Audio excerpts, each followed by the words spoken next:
pemirsa Unhas TV, senang sekali saya Zara Sabita Sucheng dapat kembali menjumpai Anda dalam Unhas Daily. Dalam beberapa menit ke depan kami akan menyajikan berita-berita teraktual hanya untuk Anda.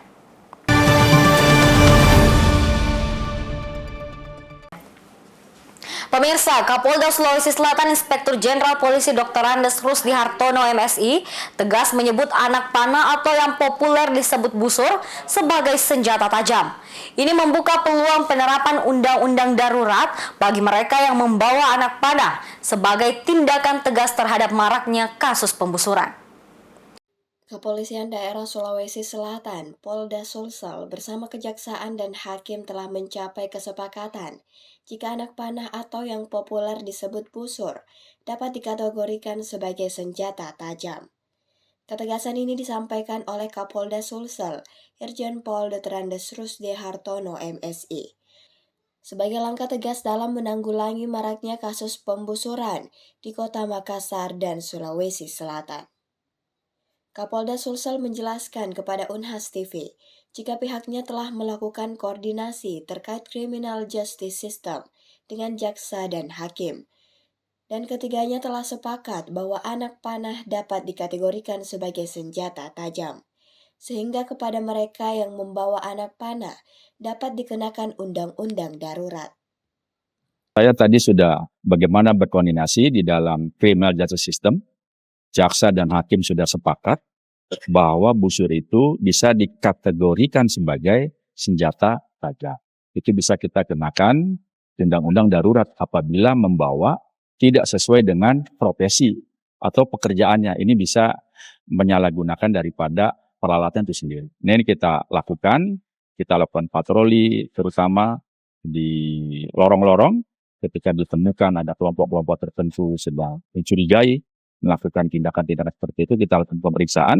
Ketika ditemukan peralatan seperti itu, kita tindak tegas. Ya, ini saya rasa di Makassar bicara busur harus tegas saja seperti itu. Itu menjadi solusi konkret daripada masalah-masalah perbusuran di Kota Makassar maupun Sulawesi Selatan. Dijelaskan bahwa unsur-unsur yang terkandung dalam Pasal 2 Ayat 1 Undang-Undang Darurat Nomor 12 Tahun 1951 meliputi barang siapa tanpa hak menguasai, membawa, mempunyai persediaan padanya, atau mempunyai dalam memilikinya, atau menyimpan sesuatu senjata penikam atau senjata penusuk untuk pelanggaran kepemilikan dan penggunaan secara ilegal diancam hukuman penjara hingga 10 tahun. Irjen Pol Rusdi Hartono menambahkan, pihaknya akan tegas mengatasi maraknya kasus pembusuran di Makassar. Ia berharap komitmen kuat pihaknya dalam memberantas aksi pembusuran itu dapat memberikan efek jera serta menciptakan rasa aman di tengah masyarakat. Aminah Rahma Ahmad, Unhas TV. Pemirsa, pemutusan hubungan kerja atau PHK marak terjadi di berbagai sektor di Indonesia hingga menyebabkan ribuan orang terdampak. Bagaimana seharusnya kebijakan pemerintah Indonesia untuk mengatasi hal tersebut? Berikut tanggapan Guru Besar Fakultas Ekonomi dan Bisnis Universitas Hasanuddin. Pemutusan hubungan kerja atau PHK besar-besaran di Indonesia telah mengakibatkan guncangan di berbagai area kehidupan masyarakat. Gelombang PHK massal terjadi pada berbagai sektor, terutama industri manufaktur dan tekstil. Fenomena ini menimbulkan kekhawatiran akan stabilitas ekonomi dan kesejahteraan tenaga kerja di Indonesia. Beberapa faktor utama yang menjadi penyebab utama maraknya PHK massal terhadap pekerja di Indonesia diantaranya penurunan permintaan global, transformasi industri dan otomatisasi, kenaikan upah minimum dan beban biaya produksi, fluktuasi nilai tukar rupiah dan biaya impor, serta perubahan pola konsumsi masyarakat. Guru Besar Fakultas Ekonomi dan Bisnis Universitas Hasanuddin, Profesor Dr. Mursalim Nohong SEMSI, mengatakan bahwa arah kebijakan yang seharusnya dilakukan oleh perusahaan untuk mengatasi terjadinya PHK adalah dengan diversifikasi produk. Seharusnya kebijakan yang diambil oleh perusahaan itu tidak serta-merta mempertimbangkan misalnya bahwa dia harus melakukan PHK, tidak. Ya, Saya pikir misalnya menyampaikan aja komunikasi dengan karyawan bahwa kondisi perusahaan kita lagi seperti ini. Kemudian yang kedua, dia sudah harus mendiversifikasi. Karena dalam pandangan strategik itu kan memang kita harus mendiversifikasi produk, ya, supaya nanti kita tidak terlalu fokus pada satu komoditas, satu produk, dan satu daerah pasar yang sama. Nah, seperti yang sekarang terjadi. Karena kalau misalnya ke Amerika, tapi kan pasarnya Indonesia di Amerika juga tidak terlalu besar-besar amat. Masih ada masih ada negara lain yang kita bisa, meskipun memang nilainya ya lumayan besar juga. Tapi kita sudah harus berpikir sama dengan perusahaan, ya sudah harus melakukan langkah-langkah preventif. Apalagi sekarang ini kan bukan hanya di Indonesia persoalan makro ini terjadi. Misalnya kalau kita mengatakan mengarah krisis global, ya itu sudah global. Ya, semua negara mengalami hal yang sama. Nah, sehingga dengan demikian pasti kita kena efeknya. Beberapa dampak negatif yang terjadi akibat PHK massal antara lain peningkatan tingkat pengangguran, ketidakstabilan sosial, dampak psikologis dan sosial bagi pekerja, serta penurunan pertumbuhan ekonomi.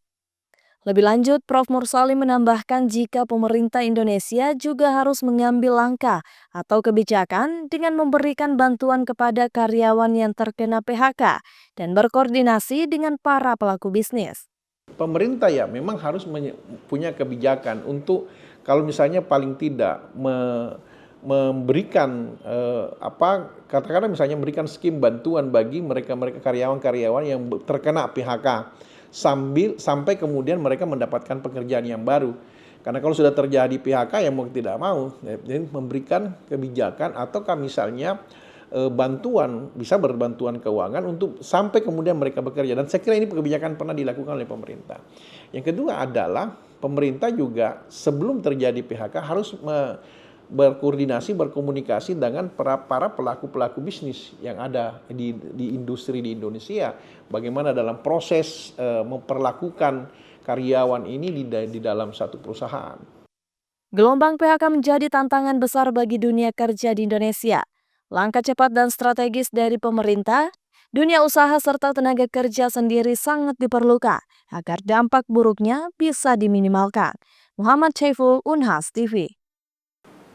Pemirsa, Dinas Perpustakaan Kota Makassar terus berinovasi menggenjot semangat literasi bagi anak-anak di tengah budaya digital dan menurunnya minat baca generasi muda. Bagaimana strategi untuk menjawab tantangan zaman? Berikut liputannya untuk Anda. Di era digital saat ini, buku tak lagi menjadi pilihan utama bagi anak-anak. Akses internet dan gawai yang semakin mudah membuat minat baca menjadi tantangan besar, termasuk di Kota Makassar. Untuk menghadapi tantangan tersebut, Dinas Perpustakaan Kota Makassar tidak tinggal diam. Sejumlah program kerja dijalankan untuk menumbuhkan kembali budaya membaca. Menurut Kepala Dinas Perpustakaan Kota Makassar, Andi Patiware B. Jema, strategi yang dilakukan salah satunya melalui kegiatan kreatif, seperti lomba dongeng dan teatrikal literasi. Ia menuturkan bahwa kegiatan ini bukan hanya sekadar hiburan, melainkan juga bagian dari strategi literasi budaya. Dongeng sebagai warisan budaya lisan dimanfaatkan untuk menarik minat anak-anak kembali pada buku dan cerita. Jadi di Dinas Perpustakaan itu kami ada dua indikator yang menilai kinerja kami. Tingkat gemar membaca serta indeks pembangunan literasi masyarakat. Iya, jadi itu pun dari dua ini ada lagi unsur-unsur. Iya, contoh kalau di unsur IPLM itu ada pemerataan pelayanan, terus pemerataan koleksi, jumlah pengunjung, terus jumlah masyarakat hadir di dalam kegiatan sosialisasi, contoh kayak sekarang, terus jumlah koleksi, itu ada beberapa indikator untuk memenuhi itu IPLM itu. Sehingga kalau berbicara program kerja di tahun ini ada beberapa. Selanjutnya ini kami akan mengadakan lomba dongeng, terus selanjutnya lagi ada teatrikal dongeng. Iya, teater dongeng ini bagian daripada tugasnya kita juga ini. Iya, seperti kita ketahui tadi, dongeng itu menjadi salah satu elemen dan itu sebagai salah satu warisan budaya kita. Dalam dunia yang serba digital ini, menurut Patiware, upaya seperti yang dilakukan Dinas Perpustakaan Kota Makassar menjadi harapan baru untuk generasi pembaca masa depan. Rizka Fraja, Unhas TV. Baik pemirsa, berita tadi sekaligus menutup perjumpaan kita hari ini. Jangan lupa untuk terus saksikan Unhas Daily hanya di Unhas TV. Saya Sarah Sabita Suceng beserta seluruh kru yang bertugas, pamit undur diri dan sampai jumpa.